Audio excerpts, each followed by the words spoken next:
Hello friends, आज का video है खांसी सूखी हो या बलगम वाली, दोनों के लिए कारगर है और बहुत अच्छा नुस्खा है और सस्ता भी है। देखो, सबसे पहले मुलेठी पाउडर।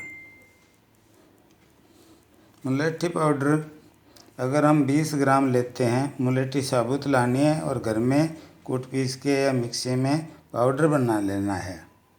20 ग्राम मुलेठी लेते हैं तो 20 ग्राम ही बड़ी सौंफ लेंगे, दोनों को मिक्सी में डाल देंगे, उनको पीस के और दूसरे बर्तन में खाली कर लेंगे। मिक्सी में अनार के दाने निकाल लेने, सिर्फ छिलका यूज़ करना है। छिलके को छोटे छोटे टुकड़ों में काट के चाकू से मिक्सी में पीस लेंगे, जो बहुत बारीक नहीं, दरदरा सा, बस हल्का सा पीस के और कढ़ाई में डालकर बिना तेल बिना घी के रोस्ट करना है, यानी चम्मच से चलाते रहना है, पलटे से उसको सूखा करना है। कुछ देर चलाने के बाद वो कलर चेंज होने लगेगा। जलाना भी नहीं है, जलने से पहले निकाल लेना है दूसरे बर्तन में। और फिर तीनों चीज़ों को, अनार का छिलके का पाउडर, सौंफ और मुलेठी का पाउडर, तीनों को मिलाकर फिर मिक्सी में अच्छी तरह पीसें। अब बिल्कुल बारीक पाउडर करना है, क्योंकि अनार का छिलका भूनकर अच्छी तरह हो गया साफ़।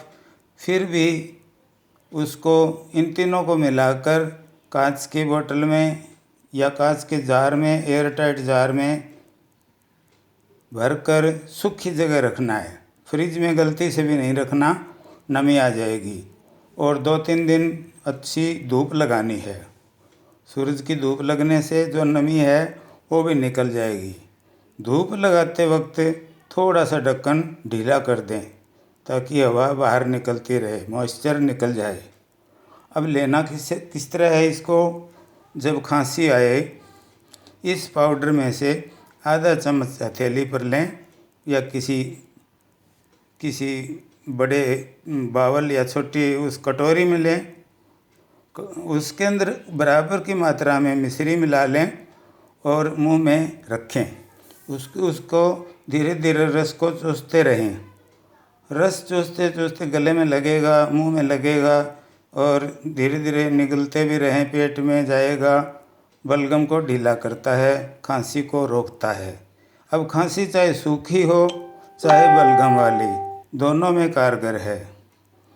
तो नुस्खा पसंद आया हो तो लाइक करना, दोस्तों में शेयर करना, और चैनल को अगर सब्सक्राइब नहीं किया है तो प्लीज़ चैनल को सब्सक्राइब कर दें, ताकि मेरा मोटिवेशन बढ़े और मैं अच्छे अच्छे वीडियो आपकी सेवा में पेश कर सकूं।